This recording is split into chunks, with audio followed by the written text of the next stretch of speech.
Assalamualaikum warahmatullahi wabarakatuh. Alhamdulillahilladzi khalaqal hayata wal mamat wa tafaddalahu ala kulli halin wa ni'mat.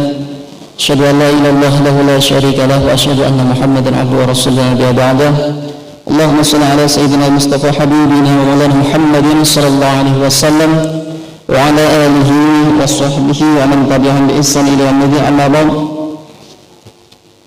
Alhamdulillah atas limpahan rahmat Allah Subhanahu wa taala pada kesempatan pagi hari ini kita masih diberikan kesempatan untuk meringankan langkah kaki keteguhan iman dan Islam untuk senantiasa berusaha taat kepada Allah Subhanahu wa taala dengan menjalankan apa yang diperintahkan, dan semoga kita selalu diberikan keteguhan hati dan juga kemampuan amaliyah untuk menjauhi segala apa yang dilarangnya.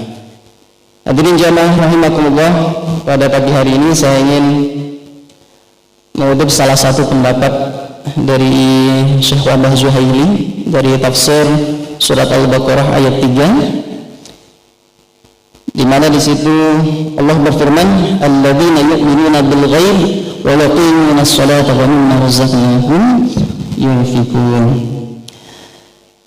Saya akan menitik beratkan kepada alladzina yu'minuna bil ghaib, sebagaimana ini sambungan dari ayat sebelumnya sebagai hudal lil muttaqin, salah satu petunjuk ya. Jadi orang-orang yang bertakwa salah satu cirinya adalah alladzina yu'minuna bil ghaib, beriman kepada yang gaib. Nah, yang gaib ini bukan hanya sesuatu yang tidak bisa diindra oleh manusia ya, seperti jin, setan dan lain sebagainya, tetapi segala sesuatu yang telah diberitakan di dalam Al-Quran. Beliau Syekh Abah menjelaskan ada beberapa pokok-pokok ya, yang diberitakan di dalam Al-Quran selain adanya makhluk-makhluk Allah yang tidak kasat mata, baik jin, iblis, malaikat dan lain sebagainya, seperti adanya yaumul akhir, hari terakhir nanti, hari kiamat, yaumul hisab, adanya hari perhitungan, adanya al-sirat, jembatan penyeberangan ya, adanya syafaat dari Rasulullah, dan juga yang paling pokok dan paling penting adanya janji Allah berupa surga dan neraka, dan segala sesuatu yang ada di dalamnya, baik itu berupa nikmat dari Allah ataupun juga adab dari Allah yang sungguh pedih. Hadirin jemaah yang berbahagia, kenapa kita selalu ditekankan untuk memperbaharui keimanan, terutama keimanan kepada yang gaib?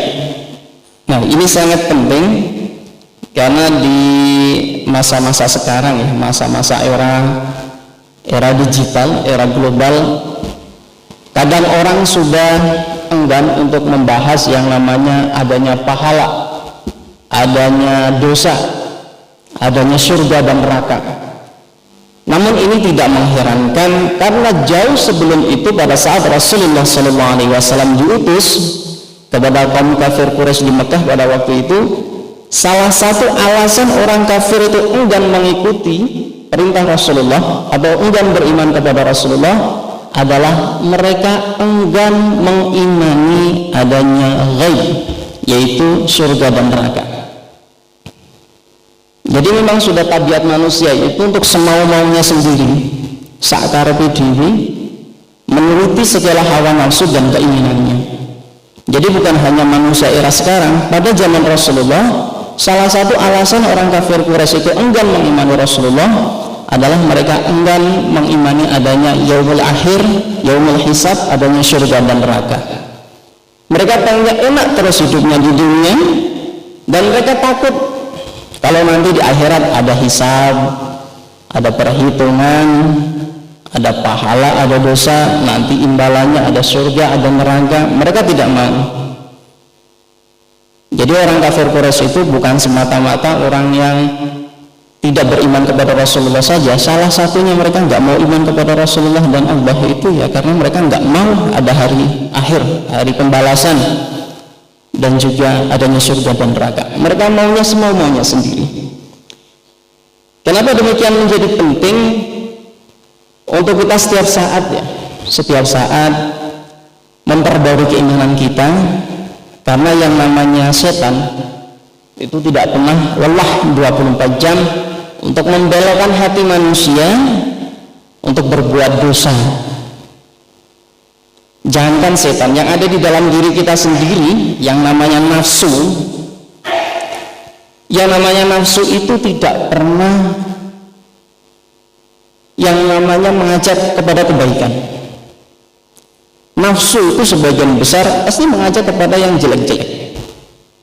Itulah kenapa di dalam Islam kita ditekankan untuk hifdzun nafs, mengendalikan hawa nafsu, menjaga nafsu. Di bulan Ramadan ini kita diperintahkan oleh Allah Subhanahu wa taala untuk menjaga nafsu makan, nafsu syahwat, dan nafsu-nafsu yang jelek-jelek yang berpotensi buruk dari terbitnya fajar sampai berterbenam matahari. Ini salah satu bentuk pelatihan dari Allah Subhanahu wa taala kepada kita untuk senantiasa mengupgrade atau memperbarui keimanan kita, terutama kepada hal-hal yang gaib, kepada adanya surga dan neraka. Orang zaman sekarang itu kadang untuk berpikir surga neraka itu agak-agak males, karena ya itu masih jauh ya ke depan, sesuatu yang tidak nyata seolah-olah. Kecuali dengan keimanan yang kuat, kita masih percaya bahwa apa-apa yang kita lakukan di dunia ini akan ditagih kelak. Inna ma'al usri yusra, fa inna ma'al usri yusra. Jadi segala yang apa-apa yang kita lakukan di dunia ini, baik dengan kemudahan ataupun kesulitan, dengan niat yang baik atau niat yang buruk, itu akan ditagih oleh Allah